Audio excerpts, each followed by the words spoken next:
po si Dindo. Sana po ay mapili niyo itong kwento ko. Bata pa ako noon, mga 10 years old nang may makita akong kakaiba sa lugar namin. Nakatira kami sa isang liblib na baryo sa kabundukan. Wala kaming kuryente, wala ring signal ng cellphone.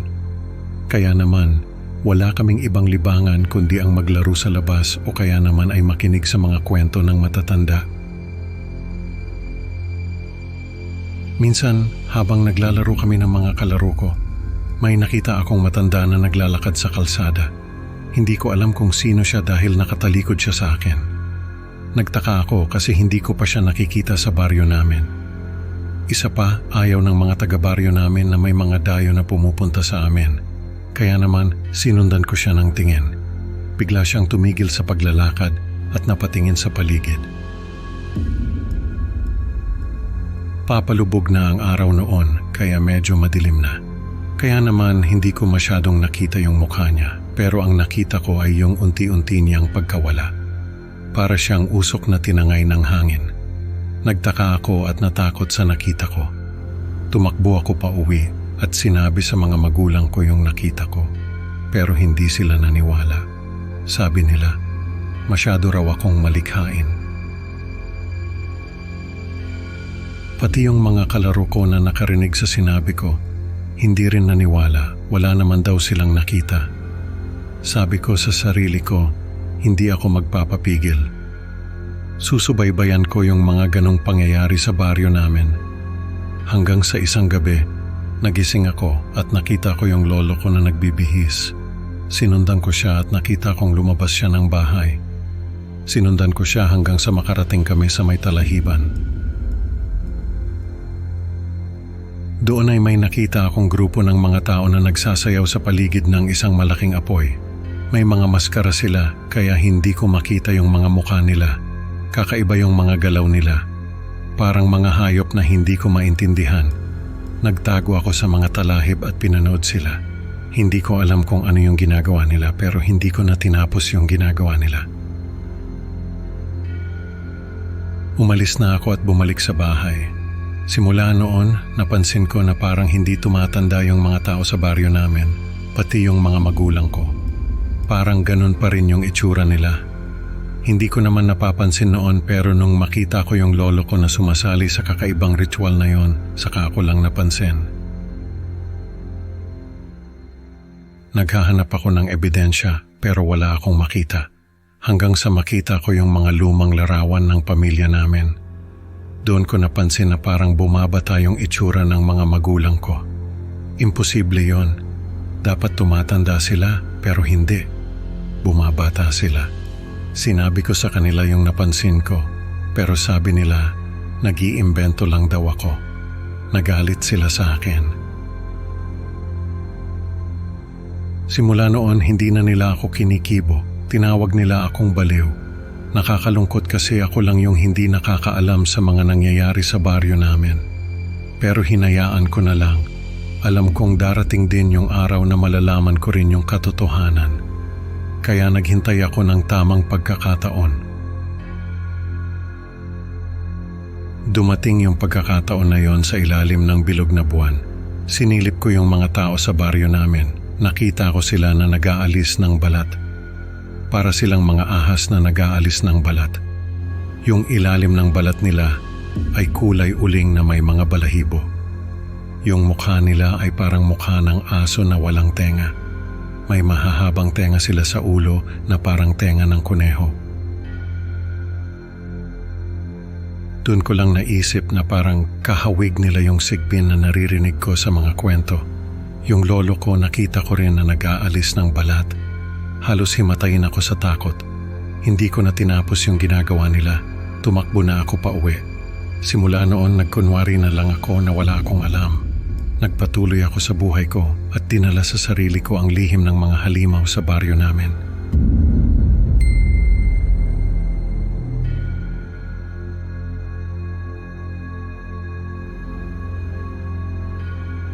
May nakapagsabi na ba sa inyo na may sigbin sa lugar ninyo? Ako kasi, nung unang beses kong makarinig ng ganong kwento, nagulat talaga ako. Hindi ko alam kung naniniwala ba ako or hindi. Ang sabi nila, may sigbin daw sa bundok na malapit sa amin. Hindi naman talaga ako taga roon. Nagtrabaho lang ako sa isang baryo na nasa tuktok ng bundok. Dahil nasa tuktok ng bundok, malayo talaga siya sa syudad. Nakakabagot sa una pero masasanay ka rin. Isa sa mga nakasanayan ko ay yung mga kwento ng mga matatanda. Ang sabi nila, may sigbin daw sa bundok na yon. Hindi ko alam kung totoo ba yung sinasabi nila, pero hindi ko naman sila kinontra. Sabi ko sa sarili ko, kung totoo man o hindi, wala namang mawawala kung maniniwala ako. Pumayag akong tumira sa isang bahay doon na may kwento sa sigbin. Sabi ng may-ari ng bahay, minsan daw ay may naaamoy silang masangsang na amoy sa paligid. Minsan naman daw ay may nakikita silang mga heart-shaped na bato. Ang sabi nila, kapag daw may ganoong mga pangyayari, ibig sabihin ay malapit lang sa paligid ang sigbin. Hindi naman ako natakot. Sabi ko sa sarili ko, hindi naman ako gagambalain ng sigbin kung hindi ko siya guguluhin. Dumating yung araw na pinuntahan ako ng mga kaibigan ko mula sa syudad. Miss na raw nila ako, kaya kahit malayo yung lugar na pinagtatrabahuhan ko, ay sinadya talaga nila ako. 3 sila. Si Mark, si Jason, at si Arvin. Si Arvin yung pinakamatanda sa amin. Siya yung tipo ng tao na mahilig sa mga adventure, kaya hindi na ako nagulat nung sabihin niya na gusto niyang akyatin yung bundok na may sigbin. Sabi ko sa kanya, may sigbin daw doon, kaya baka hindi magandang ideya ang pag-akyat doon, pero hindi siya nakinig. Sabi niya, gusto raw niyang makita yung sigbin. Hindi na ako kumontra. Sabi ko sa sarili ko, kung gusto niyang makaharap yung sigbin, bahala siya sa buhay niya. Kinagabihan narinig namin na may umaatungal sa labas ng bahay. Hindi ko alam kung ano yon, pero naisip ko agad na baka yun na yung sigbin. Hindi ko lang sinabi sa kanila kasi baka matakot sila. Pero nagulat ako nung sabihin ni Arvin na baka yun na yung sigbin. Tapos sabi niya, lalabas daw siya para tingnan. Pinigilan namin siya. Sabi ko baka kung anong mangyari sa kanya. Mabuti na lang at nakinig siya. Maya-maya naamoy namin yung sinasabi ng may-ari ng bahay na masangsang na amoy. Parang amoy patay na hayop. Hindi ko alam kung saan nanggagaling yung amoy, pero hindi talaga namin kinaya. Lumabas kami ng bahay at nagpunta sa kapitbahay. Doon kami natulog. Kinabukasan, nagpasya kami na umakyat sa bundok. Sabi ko sa kanila, may sigbin daw doon. Kaya kung ano man yung marinig namin o makita, kailangan naming bumalik agad sa bahay. Pumayag naman sila. Habang umaakyat kami, napansin namin na maraming mga patay na hayop sa paligid. May mga daga, ibon at kung ano-ano pa.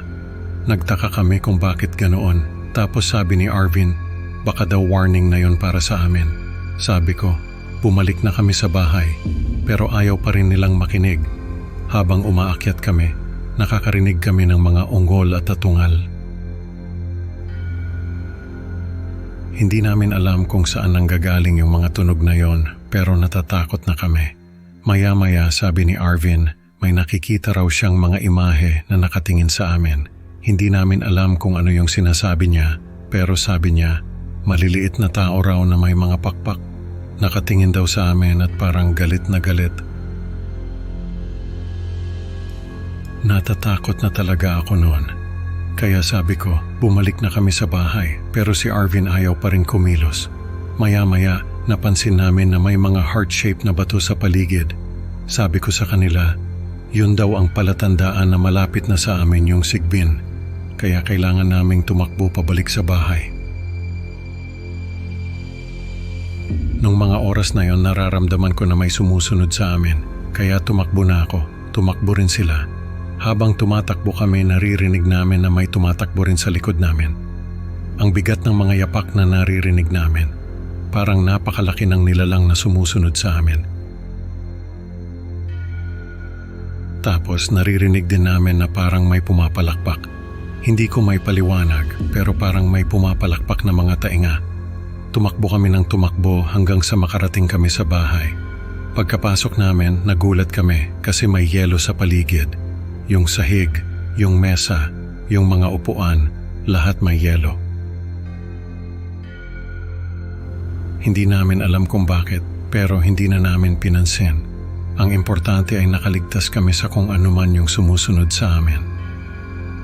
Nung makabalik na ako sa syudad, kinuwento ko sa isang kaibigan yung nangyari sa amin.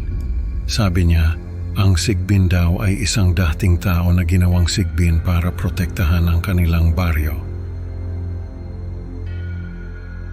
Ang sigbin daw ay nag-iipon ng mga puso dahil ginagamit niya ito para protektahan ang baryo mula sa mga sakuna. Kaya pala may mga heart-shaped na bato sa paligid. Sabi ko sa kaibigan ko, bakit may yelo sa bahay? Sabi niya, ang sigbin daw ay may kakayahan na mag-freeze ng mga bagay kahit na napakainit ng panahon. Doon ko naisip na baka may koneksyon ako sa sigbin. Dahil sa takot ko, nagtanong ako sa mga kamag-anak ko kung may itinatago ba sila sa akin. Yun pala, yung lolo ko ay may nakuha na amuleto mula sa isang kaibigan niya. Ang sabi ng lolo ko, ang amuletong yun ay may kakayahan na protektahan siya mula sa mga masasamang nilalang. Kaya siguro may yelo sa bahay dahil napatunayan ng sigbin na may amuleto ako. Hindi na ako bumalik sa bundok na yon. Natatakot ako na baka hindi na ako palampasin ng sigbin. Pero hanggang ngayon, dala-dala ko pa rin yung amuleto na yon. Sino kaya yung kaibigan ng lolo ko na nagbigay sa kanya ng amuleto? Sigbin kaya siya.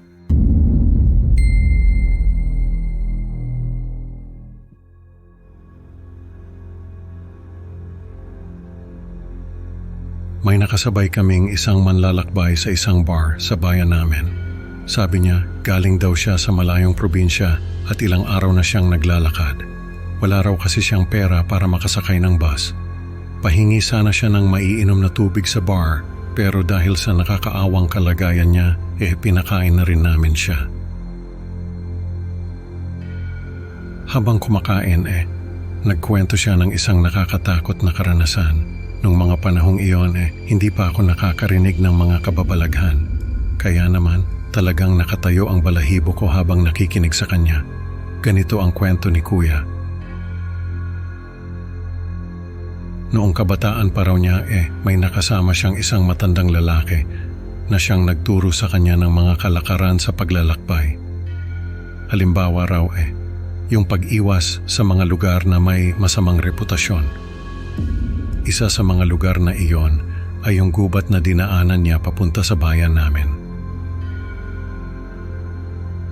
Sabi raw ng kanyang mentor, may nakatira sa gubat na iyon na isang halimaw na tinatawag na sigbin. Hindi raw niya alam kung anong itsura ng nilalang na iyon dahil hindi pa niya ito nakikita. Pero base sa mga kwento ng mga nakalaban na nito, may kakayahan daw itong maglaho at magpakita sa oras na gusto niya. Mayroon din daw itong buntot na parang sa scorpion na ginagamit niyang pang-atake sa mga kalaban. Ang sigbin daw ay isang nilalang na nagdadala ng kamatayan. Kapag nakita raw ito na naglalakad sa isang bahay, ibig sabihin ay may mamamatay sa bahay na yon. Pero bago pa man ito mangyari ay may mga palatandaan na raw na makikita. Una ay yung mga bakas ng paa na pabalik. Pangalawa ay yung masangsang na amoy na maiiwan nito. Pangatlo ay yung mga hayop na nawawala sa mga kulungan. Ang sigbin daw kasi ay kumakain ng mga hayop at iniinom ang dugo ng mga ito. Siyempre, hindi naniwala si Kuya sa mga kwento ng kanyang mentor. Paano ba naman ay wala naman siyang nakikitang sigbin sa kanilang baryo? Kung totoo ang sinasabi nito, di sana ay matagal nang nagkagulo sa kanila dahil sa halimaw na iyon. Pero nagbago raw ang pananaw ni Kuya nang maranasan niya mismo ang mga sinasabi ng kanyang mentor. Nakita raw niya yung mga bakas ng paa na pabalik. Nakita niya yon sa bakuran nila at sa loob ng bahay. Nakaramdam din siya ng masangsang na amoy na hindi niya maipaliwanag kung saan nanggagaling. Isang lokal na magsasaka ang nagpunta sa kanila at nagsabi na may pumatay sa kanyang mga alagang manok at baboy. Wala raw itong mga dugo at may mga bakas ng paa na pabalik. Doon lang napagtanto ni Kuya na totoo ang sinasabi ng kanyang mentor. Isang gabi nagising sila sa nakakakilabot na ingay mula sa labas ng bahay. Paglabas nila nakita nila ang mentor ni Kuya na nakikipagbuno sa isang hindi nakikitang kalaban. Ang mga mata ng matanda ay puno ng takot at determinasyon. Ang bawat hampas ng hangin ay tila may kasamang sigaw ng sakit at pagod. Si Kuya, bagamat nanginginig sa takot, ay hindi makapaniwala sa nakikita niyang laban. Pero wala silang nakikitang kalaban. Hindi nila natulungan yung matanda dahil sa takot nila sa hindi nakikitang kalaban nito. Kinaumagahan ay nakita nila yung mentor ni Kuya na punong-puno ng sugat. Yung iba raw ay parang kagat ng aso, pero yung iba ay parang tinik na tinusok sa katawan nito. Doon daw naisip ni Kuya na baka yung buntot ng sigbin ang tumusok sa kanyang mentor. Pagkatapos magpagaling ng kanyang mentor ay sinabi nito na babalik siya sa gubat dahil doon daw nagtatago ang sigbin. Tatapusin na raw niya ito para hindi na makapaminsala pa. Pero hindi na nakabalik yung mentor ni Kuya. Matapos ang ilang linggo ng paghihintay, wala pa ring balita tungkol sa kanya. Isang araw, habang naglilinis si Kuya sa bahay ng mentor niya, natagpuan niya ang mga tala ng kanyang mentor tungkol sa mga insidente ng sigbin sa kanilang baryo. Doon niya nalaman na matagal na palang may mga sigbin na nagdadala ng kamatayan sa kanilang lugar. Doon niya nalaman na hindi lang pala iisang sigbin ang nagdadala ng kamatayan sa kanilang lugar.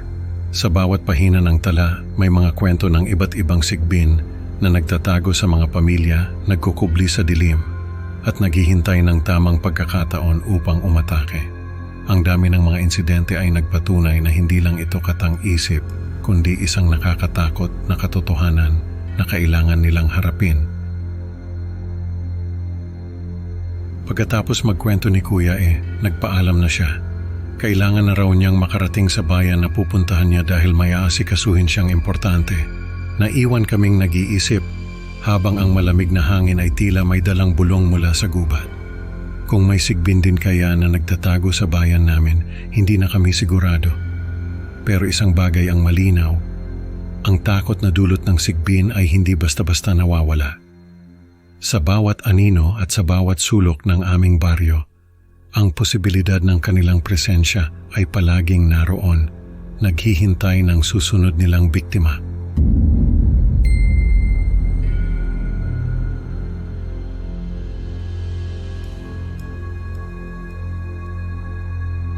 Noong bata pa si Mama, mga 8 years old, ay lumipat sila ng bahay sa isang liblib na bayan sa kabundukan. Hindi ko na lang babanggitin kung saan dahil ayaw ni Mama na malaman ng mga kamag-anak namin na nangyari sa kanila ito. Hindi naman sa ayaw niyang mapahiya. Ayaw lang niya na baka mag-alala pa ang mga ito para sa kanila. Kasi hanggang ngayon ay may trauma pa rin si Mama sa nangyari sa kanila noon. Ang sabi ni Mama ay bagong simula raw ang hanap ng lolo at lola ko noon. Kaya nakahanap sila ng murang bahay na paupahan sa isang bayan na nasa kabundukan. Ang bahay ay luma na, gawa sa kahoy at may kakaibang aura na agad na naramdaman ni Mama. Sabi niya ay hindi naman siya matatakutin noon, pero pagpasok daw nila sa bahay ay kinilabutan siya. Parang may nagmamasid daw sa kanila, pero dahil bata pa siya noon ay hindi niya na lang ito pinansin. Nakalipas ang ilang linggo ay nakapag-adjust na sila Mama sa bagong bahay at bagong lugar. Si Mama ay nakahanap ng bagong kaibigan, pero hindi mga bata na kaedad niya, kundi isang hindi nakikitang nilalang na tinatawag niyang kaibigan. Sabi ni Mama, ay hindi naman daw siya nag-iisa sa pakikipaglaro sa kanyang kaibigan. May mga pagkakataon na kasama niya ang mga kalaro niya sa school at nakikita raw ng mga ito ang kaibigan niya. Sabi ni Mama ay hindi naman daw siya nag-iisa sa pakikipaglaro sa kanyang kaibigan. May mga pagkakataon na kasama niya ang mga kalaro niya sa school at nakikita raw ng mga ito ang kaibigan niya. Ang sabi ni Mama ay isang matangkad na lalaki raw ang kaibigan niya, nakasuot ng itim na coat at sombrero. Hindi nito ipinapakita ang mukha dahil palaging nakatalikod. Ang sabi raw ng lalaki ay sa atik ito nakatira, kaya doon sila naglalaro palagi ni Mama. Ang sabi ni Mama ay hindi naman siya natatakot sa lalaki dahil mabait naman daw ito sa kanya. Lagi raw siya nitong pinupuri at sinasabihan na siya ang paborito nitong bata. Pero habang tumatagal ay napapansin daw ng lolo at lola ko na nagiging kakaiba na ang ugali ni Mama. Palagi raw itong nagkukulong sa atik at ayaw makipaglaro sa ibang bata. Kapag tinatanong daw ng lolo at lola ko kung sino ang kausap ni Mama sa atik, ay sinasabi nito na, "Ang kaibigan ko, ayaw mo ba siyang makita?" Pero kapag tinitingnan ng lolo at lola ko ay wala naman silang nakikitang tao sa atik. Ang isa pang kinabahala ng lolo at lola ko ay ang paglalakad ng paurong ni Mama. Minsan daw kasi ay nahuli nila itong naglalakad sa hallway na paurong at pabaluktot ang katawan. Nang tanungin daw nila si Mama kung bakit ganoon ito maglakad, ay sabi raw ni Mama ay tinuturuan siya ng kaibigan niya. Doon na kinabahan ng lolo at lola ko. Kaya isang gabi ay sinubukan nilang hulihin ang kaibigan ni Mama. Ang ginawa raw ng lolo ko ay nagtago ito sa kwarto ni Mama at naghintay. Nakita raw ng lolo ko na paurong na pumasok ng kwarto si Mama at may kausap ito. Sabi raw ni Mama ay, "Tingnan mo ang ginawa ko, maganda ba?" Pagkatapos ay may inilabas si Mama mula sa ilalim ng kama. Ang sabi ng lolo ko ay halos masuka siya sa nakita dahil isang puso ng hayop ang inilabas ni Mama. Nung tanungin daw ng lolo ko kung saan galing ang puso, ay sabi ni Mama ay sa pusang nahuli niya sa likod bahay. Doon na lumabas ang lolo ko at sinita si Mama. Pinagalitan daw niya ito at pinilit na lumabas ang kaibigan nito. Pero si Mama lang daw ang naroon sa kwarto. Hindi pa natapos doon ang takot ng lolo ko. Dahil nung gabing yon ay nakarinig siya ng kaluskos sa bubungan. Paglabas daw niya sa bahay ay nakita niya na may aninong naglalakad sa bubungan. Mahaba raw ang aninong yon at may buntot na parang latigo. Doon na nagdesisyon ng lolo at lola ko na may masamang nilalang na gustong magpahamak kay Mama. Kaya kailangan nilang protektahan ito. Sabi ni Mama ay nagdala raw ng itak ang lolo ko sa kwarto nila at natulog ng nakabihis. Handa raw itong makipaglaban sa kung anumang nilalang na gustong manakit kay Mama. Hindi naman daw nagtagal ay nagkaroon ng pagkakataon ng lolo ko na makipaglaban. Dahil isang gabi ay narinig niya na may mga paa na naglalakad sa bubong. Tumayo raw ang lolo ko at lumabas sa sala. Nung nasa sala na siya ay nakita niya na may aninong gumagapang sa kisame. Mahaba raw ang katawan nito at manipis na manipis. Nung bumaba raw ito sa kisame, ay nakita ng lolo ko na isang lalaki na nakasuot ng coat at sombrero.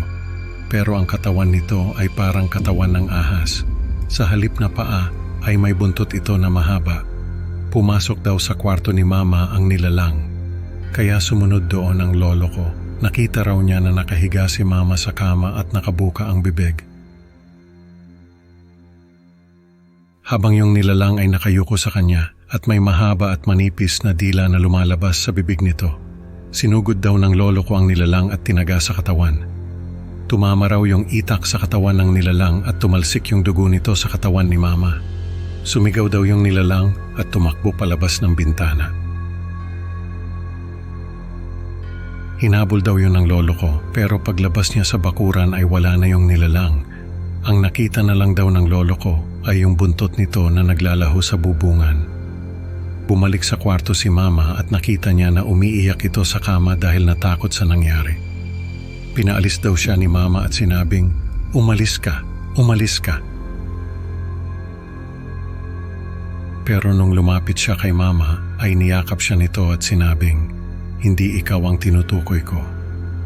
Nung gabing yon ay magkasama na silang natulog ng lola ko sa kwarto ni mama. Pero hindi pa rin doon natapos ang kalbaryo nila.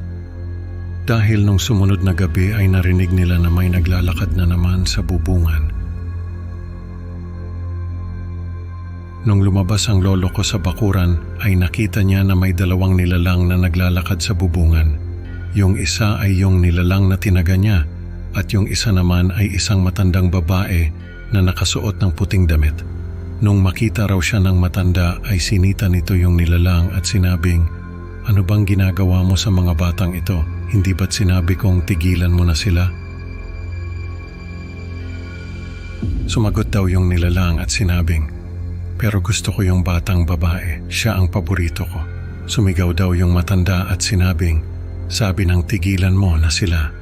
Pagkatapos ay tinadyakan nito yung nilalang at nalaglag ito sa bubungan. Bumagsak sa bakuran yung nilalang at tumayo agad. Pero bago pa raw makatakbo ay tinaga na ito ng lolo ko sa katawan. Sumigaw raw ito at nagtatakbo palabas ng gate. Pero bago pa raw ito makalabas ay nakatalon na yung matanda mula sa bubungan at tinadyakan na naman yung nilalang. Tumilapon daw ito sa bakuran at nagpagulong-gulong. Pagkatapos ay lumabas ng gate at naglaho. Lumapit daw sa lolo ko yung matanda at sinabing, "Pasensya ka na sa kapatid ko. Medyo makulit talaga yon." Sabi raw ng lolo ko ay kinilabutan siya sa matanda pero hindi niya ito pinahalata. Sinabi raw ng matanda na hindi na babalik ang kapatid nito kaya pwede na silang matulog ng mahimbing. Pagkatapos ay naglakad na ito papalayo at naglaho. Kinabukasan ay nagdesisyon na ang lolo at lola ko na umalis sa lugar na yon. Naglakbay sila sa madaling araw at hindi na nagpaalam sa mga kapitbahay. Ang sabi ni mama ay kahit na may masamang nangyari sa kanila sa bahay na yon, ay marami pa rin siyang magandang alaala na nakuha mula roon. Isa na doon ay yung litrato ng matanda na nagligtas sa kanila sa masamang nilalang.